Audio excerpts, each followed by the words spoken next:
Excuse me everybody, if you could grab your friends and come with me, Peter of appspine.com, Jake the dog, and Finn the human.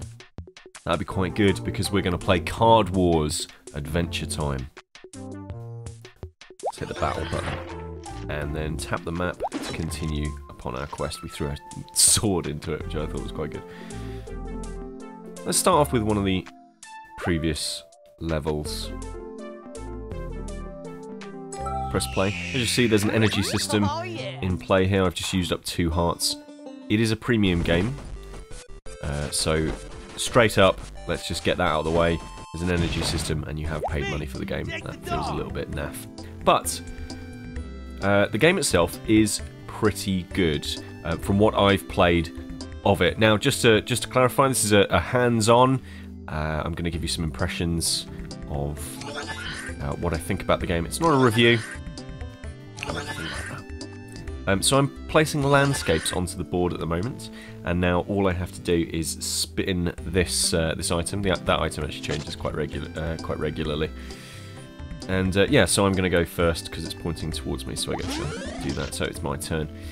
So to play the game, I've got my land on the playfield on my side of the screen, and what I want to do now is place my creature cards onto the appropriate bits of land. So let's have a look at this guy. This is Cornball, and in the top right you'll see that he goes on cornfields.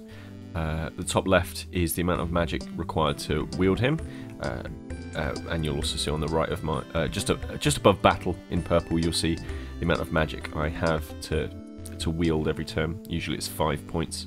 The bottom left you'll see the attack, bottom right you'll see defense. I believe that star is rarity, and then you'll see what happens when you floop the card, which costs 2 magic to do. You get +1 attack. So I'm going to pop that down. So this is a cornfield character, so I can't put him there. I can't put him there, but I can put him in my cornfield, so that's exactly what I'm going to do. And then he comes up in 3D, and look at that. It really is quite handsome 3D. It keeps that cartoon style that the series is known for, but it works in 3D, kind of like a cel-shaded look, sort of like an Okami, or maybe an Auto Modelista, or maybe some other cel-shaded games that I forget now. All Fur Fighters on the Dreamcast. Right, I'm going to put that guy down there, and what else?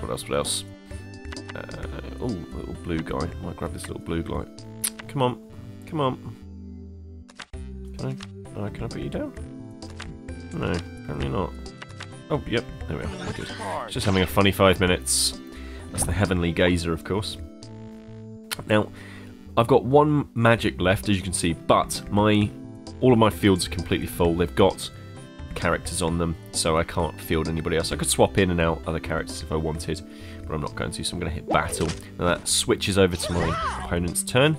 If I wasn't going first, we'd be doing some battling, but now my opponent, who is Finn, of course, if you've seen the cartoon series that this is based on,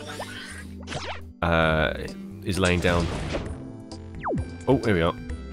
Yes, laying down cards. So this is a little spinny thing, and if I get it in the right bit, if I stop it at the right... Oh, I was too fast. If I stop it at the right time, I get a critical, and I defend. Not only do I defend and not lose any health, but I also damage my opponent. Or I could just defend, or sometimes I'll miss, and that's catastrophic, really. It's not good for me. So, now, what I want to do is I can put a building on the playfield as well if I really want to. So this is my Comfy Cave. It's quite a rare card. I've got this one recently. In the top right, you'll see it's like multicoloured, so you can put it on any field. So creatures in this lane heal 1 damage for every creature you control at the start of turn. So that's quite a cool card, really. It's quite a powerful little card. So let's pop this guy in there. So I'll chuck that in there. So I can have a creature and a building on the same field at the same time. If I wanted to, I could also floop my cards. So if I tap this green button, floop. Flooping will give me, in this instance with a cornball, it'll give me +1 attack. Do I want to floop the cornball? It'll cost me 2 magic. Heck yes, I want to floop my cornball. Now there's not really anything else that I can do, so I'm going to hit battle, so take it to the enemy. And again, you get this little spinner thing. Yes! Got perfect there, so I did a critical, but there you go. That was just a normal attack. Oh, brilliant. Oh, I'm showing off now. And because there's nothing in that lane, I attack my opponent directly. And as you'll see in the top right, there, Finn has got less health now, because I'm taking away points from their sort of reservation of health. And it's the person to hit 0 first loses. So if you can reduce your enemy's health all the way down, yes, then you will be victorious. And sometimes enemies will drop chests, so I'm going to tap the chest, and later on we'll find out what's in there. Now, what do I want to do? I think what I'm going to do here is I'm going to floop. I can't floop using the third one, because if I tap on him, you'll see that the Wandering Bald Man deals 2 damage to creatures in the opposing lane. Of course, there is no creature in the opposing lane, so that's no use to me. But what I can do is potentially floop the Heavenly Gazer. The Heavenly Gazer will let me draw 1 card. I think that would be quite handy to do, so I'm going to do that. And I've picked out, oh, this is one of my new cards. It's my little pink piggy guy. Hopefully the pig will come into play next turn if I do happen to lose any of my characters. And obviously I hope that doesn't happen, but so I'm going to floop my cornball again, because that strategy works out quite well for me. Go into battle.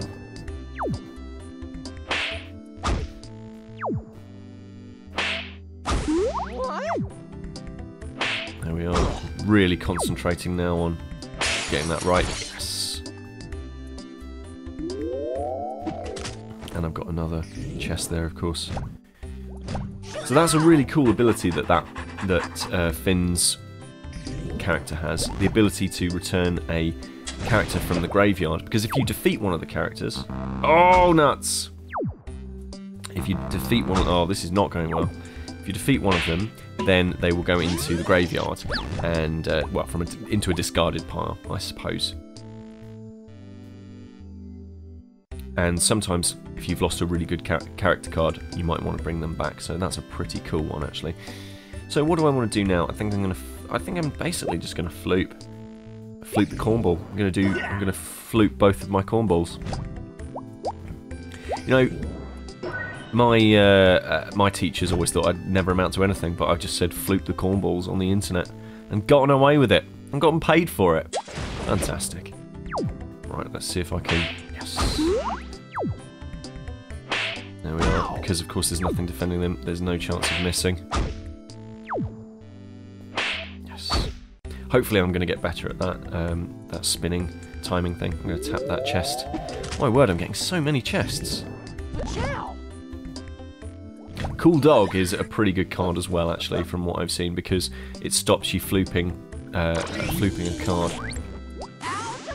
And that means that if there's a particularly powerful... Oh, undefended, so I'm in a bit of a pickle there. Missed that one. So if I've got a particularly powerful card with a particularly powerful floop, my opponent can use the Cool Dog to counteract that issue. So I think what I'm going to do is I'm going to play the pig. And what else? I think it's just going to be flooping time. It's just flooping time, really. It's going to take 2 points of magic away. I've got another card there as well. Not a great card, not to worry, so I'm going to go into battle now. And I think, from what I've played so far, I'm really enjoying my time with the game. Oh, KO! Ah, take that, mate. I am the cool guy, and I win. This is quest 3. I've repeated the quest. This is my second time I've completed it now. And I get some loot, so I'm going to tap on these chests. Find out what's inside them. Ah, fun times. 3 pretty bog standard cards, but that's fine. It's So now we're going to go out into the main menu. Oh, actually, no, we'll see the map. So I'm zooming out a little bit here. Look at all this. Huge amounts of questing to go on there. I wonder who's going to be in here. All sorts of questing and all sorts of card battling. So let's go into my deck builder. So I can craft cards, I can sell cards, you know, I've got a card box, and I can build my deck. So I've just got some new cards. Let me see if I can find my new ones. This is my current deck.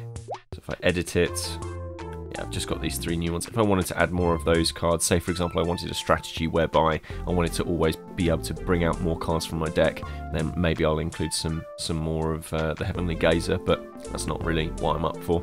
So I'm okay. I don't really particularly want to do that. And you get different decks. And on the left, you can swap your hero. I'm using Jake because he's cool, but I could be Finn if I wanted. You have to beat that character in the quest process to actually unlock them. So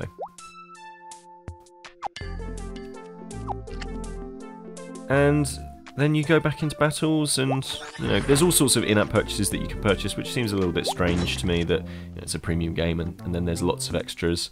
You know, you'll see in the top right there's gems and currency. It's a pretty clear indication of what kind of stuff they're after. Oh, I could go and fight BMO if I want. I might do that. Let's start a fight with BMO. He looks like a Game Boy. Oh, I can't play with a deck that has less than 10 cards. Oh, it's because I'm... Oh, flipping heck. I do apologise, BMO. Does not play such games with Jake. Oh, okay. Well, BMO is... that's... Well, so each of your heroes has a different level. Now, like I say, I've only been playing it for half an hour, 45 minutes, just to kind of give some impressions to you, some immediate impressions, and I think this is really, really good quality. It is basically Magic the Gathering. That's kind of the phrasing that I've been dancing around. But that doesn't mean it's necessarily a bad thing. It's Magic the Gathering, pizza slice. Magic Gathering with an Adventure Time aesthetic, and that's fine by me. It seems like there's a lot of tactical depth. There's certainly a lot of content to go on, and each of the characters, as is the case in the actual series itself, is quite funny. You know, quite a good bit of design.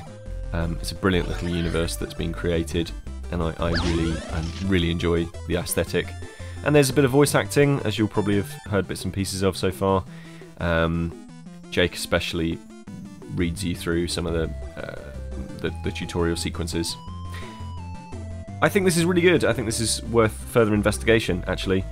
And it's certainly one for people who like card games, not card battlers, not like Rage of Bahammer or something like that, but more tactical card games like a Magic the Gathering or something similar to that.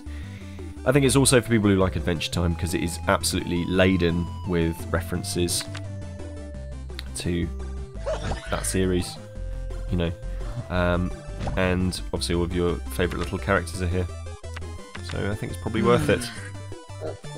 Are you a fan of Adventure Time? And if so, are you going to grab this one? Drop me a comment in the box below to let me know.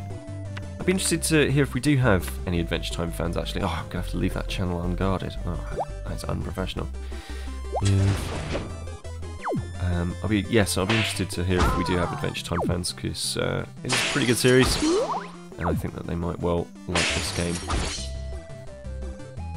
I'm going to try and defeat BMO now, and his little Game Boy face. Wipe the grin off of it. Yeah, that's right, BMO. I'm coming for you, son. So I will speak to you very soon. Cheerio! This is Peter with AppSpy.com. We review, you decide.